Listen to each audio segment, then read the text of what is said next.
இந்த video start பண்ணுறதுக்கு முன்னாடி ஒரு சின்ன டிஸ்க்ளைமர்.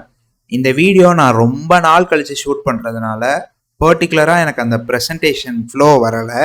அதனால் இந்த வீடியோவில் அங்கங்கே சோன்ற வார்த்தையை ரிப்பீட்டடாக யூஸ் பண்ணியிருப்பேன். அதனால யாரும் ஃப்ரஸ்ட்ரேட் ஆயிடாதீங்க, மன்னிச்சு. Hello guys, welcome back to the channel. ஒரு லாங் கேப்க்கு அப்புறம் திரும்பவும் இந்த டுட்டோரியல் வீடியோஸை கண்டினியூ பண்ணுறதுல நான் ரொம்பவே எக்ஸைட்டடாக இருக்கேன். நீங்களும் அதே அளவு எக்ஸைட்டடாக இருப்பீங்க அப்படின்னு நம்புகிறேன்.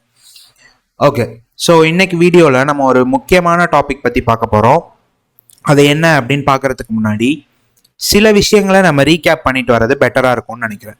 யூஸ்வலாகவே நம்மளோட இந்த காம்படிஷனல் ப்ராசஸில் ஒரு இன்புட்டை வாங்கி அதை நமக்கு தேவையான விதத்தில் ப்ராசஸ் பண்ணி அவுட்புட் கொடுக்குறோம். ஸோ இதை தான் நம்ம கண்டினியூஸாக பண்ணிகிட்டு இருப்போம் மோஸ்ட் கேசஸில்.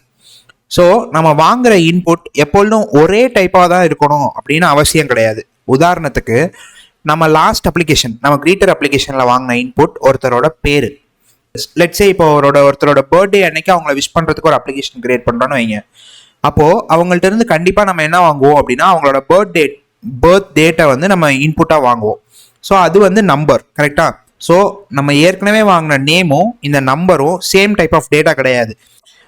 ஜென்ரலாக சொன்னால் எல்லாமே இன்ஃபர்மேஷன் தான், பட் ஸ்டில் டேட் ஆஃப் பர்த்தும் நம்மளோட நேமும் ஒரே டைப் ஆஃப் டேட்டா கிடையாது. அதே மாதிரி லெட்ஸே இப்போ ஒரு சூப்பர் மார்க்கெட் போகிறோம். அங்கே 2.25 கிலோக்கு ஏதோ ஒரு பர்டிகுலர் பொருள் வாங்கியிருக்கோம்னு வச்சுக்கோங்க, அரிசி வாங்கியிருக்கோம்னு வச்சுக்கோங்க. 2.25 கிலோக்கு அரிசி வாங்கியிருக்கோம் அப்படின்னா அந்த 2.25 அப்படின்றத அவங்க ஒரு பர்டிகுலர் டேட்டாவாக அந்த சிஸ்டம்க்கு கொடுத்தாதான் பில்லிங் ப்ராசஸில் அந்த 2.25 அவங்க இன்புட் கொடுப்பாங்க. புரியுதா? ஸோ அந்த இன்புட்டை வாங்கி ப்ராசஸ் பண்ணி தான் பில்லில் அவுட்புட் நமக்கு வரும். ஸோ அந்த 2.25 சொல்லி ஒரு டெசிமல் பாயிண்டோட ஒரு டேட்டாவை இன்புட்டாக கொடுக்குறோம் இல்லையா, அது ஒரு டிஃப்ரெண்ட் டைப் ஆஃப் டேட்டா. நான் என்ன சொல்ல வரேன் அப்படின்னு சம்மரைஸ் பண்ணணும் அப்படின்னா, நம்ம இன்புட்டாக வாங்கக்கூடிய டேட்டா எப்பொழுதும் ஒரே டைப்பாக இருக்கணும் அப்படின்னு அவசியம் இல்லை.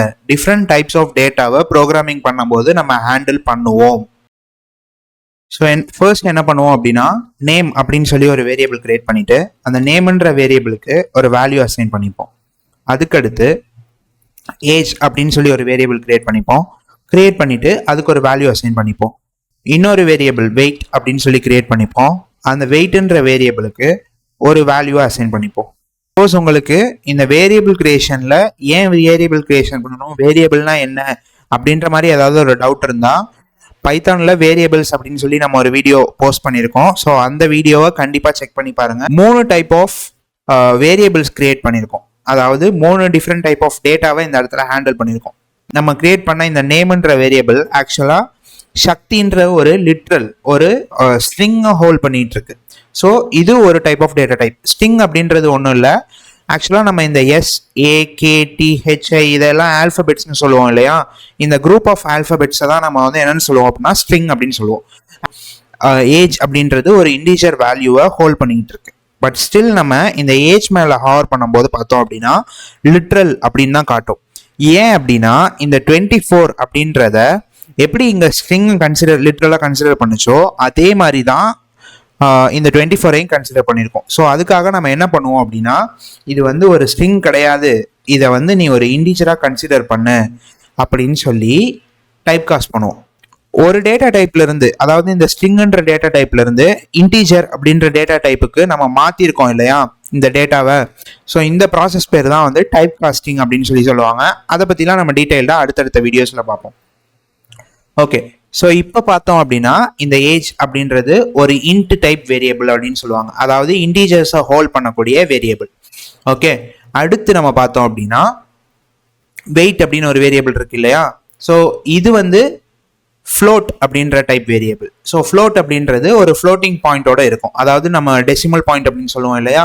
ஸோ அந்த மாதிரியான டேட்டாஸை ஹோல்ட் பண்ண வேரியபிள்ஸ்க்கு ஃப்ளோட் டைப் வேரியபிள்ஸ் அப்படின்னு சொல்லுவோம். இந்த மாதிரி எக்கச்சக்கமான டிஃப்ரெண்ட் டைப்ஸ் ஆஃப் வேரியபிள்ஸ் இருக்கு. அதாவது இதை டேட்டா டைப்ஸ் அப்படின்னு சொல்லுவோம் நம்ம ப்ரோக்ராமிங்ல. ஸோ இப்போதைக்கு நம்ம என்ன தெரிஞ்சுக்கணும் அப்படின்னா, நம்ம ஹேண்டில் பண்ற டேட்டா எப்பொழுதும் ஒரே டைப்பா இருக்காது, டிஃப்ரெண்ட் டைப்ஸ் ஆஃப் டேட்டா இருக்கு. ஸோ ப்ரோக்ராமிங்கை பொறுத்த வரைக்கும் டிஃப்ரெண்ட் டைப்ஸ் ஆஃப் டேட்டாவை நம்ம ஹேண்டில் பண்ண வேண்டியது இருக்கு. ஸோ பைத்தானை பொறுத்த வரைக்கும் நம்ம ஒரு வேல்யூவை ஒரு வேரியபிளுக்கு அசைன் பண்ணிட்டோம் அப்படின்னா அதோட இன்டர்பிரேட்டரே அது என்ன டேட்டா டைப்புன்றத நமக்கு சொல்லிடுது.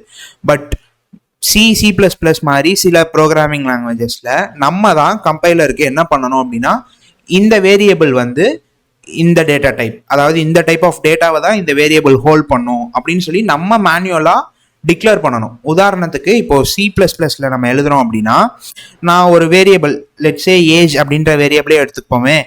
ஏஜ் அப்படின்ற வேரியபிளை நான் டிக்ளேர் பண்ணும் போதே நான் என்ன பண்ணணும்னா இன்ட் ஏஜ் அப்படின்னு தான் நான் மென்ஷன் பண்ணி அதை நான் டிக்ளேர் பண்ணணும். இந்த டேட்டா டைப் டிக்ளரேஷன் பிரச்சனை பைத்தான்ல இல்லை. ஏன் அப்படின்னா அதோட இன்டர்பிரேட்டரே அந்த டேட்டாவை வந்து ப்ராப்பராக இன்டர்பிரேட் பண்ணி அது என்ன டைப் ஆஃப் வேரியபிளோ அந்த டைப் ஆஃப் வேரியபிளா அதை டிக்ளேர் பண்ணிடும். அதாவது என்ன டைப் ஆஃப் டேட்டா அந்த வேரியபிளுக்கு அசைன் பண்ணியிருக்கோன்றதை பொறுத்து அந்த வேரியபிளோட டேட்டா டைப்பை இன்டர்பிரேட்டரே டிசைட் பண்ணிக்கும். மற்ற லாங்குவேஜஸை பொறுத்த வரைக்கும் நம்ம தான் மேனுவலாக அது நம்ம இப்போ ஒரு வேரியபிள் டிக்ளேர் பண்ணுறோம் அப்படின்னா அது என்ன டைப் ஆஃப் வேரியபிள், அது என்ன டைப் ஆஃப் டேட்டாவை ஹோல்ட் பண்ண போகுது அப்படின்றத பொறுத்து அந்த வேரியபிளை நம்ம தான் மேனுவலாக இனிஷியலைஸ் பண்ணணும். பைத்தானில் நமக்கு அந்த பிரச்சனை இல்லை. நம்ம இந்த வீடியோவில் ஜஸ்ட் வந்து 3 டேட்டா டைப்ஸ் மட்டும் தான் பார்த்துருக்கோம். String, integer, float.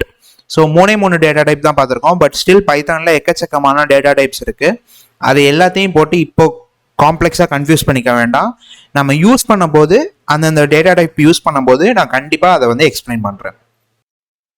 இந்த வீடியோவில் நம்ம கற்றுக்கிட்ட கான்செப்ட்ஸ் எல்லாம் மனசுக்குள்ள ஆசை போட்டு விட்டுருங்க. இதுக்கு முன்னாடி போஸ்ட் பண்ண வீடியோலாம் நீங்கள் பார்க்கல அப்படின்னா கண்டிப்பாக அந்த வீடியோஸை இனிஷியல் ஸ்டேஜ்லேருந்து ஃபர்ஸ்ட் வீடியோவிலேருந்து கண்டிப்பாக பார்த்துட்டே வாங்க. ஒரு பெட்டர் அண்டர்ஸ்டாண்டிங் உங்களுக்கு கிடைக்கும். அடுத்த வீடியோவில் உங்களை சீக்கிரமாகவே சந்திக்கிறேன். We have limited time, make it count.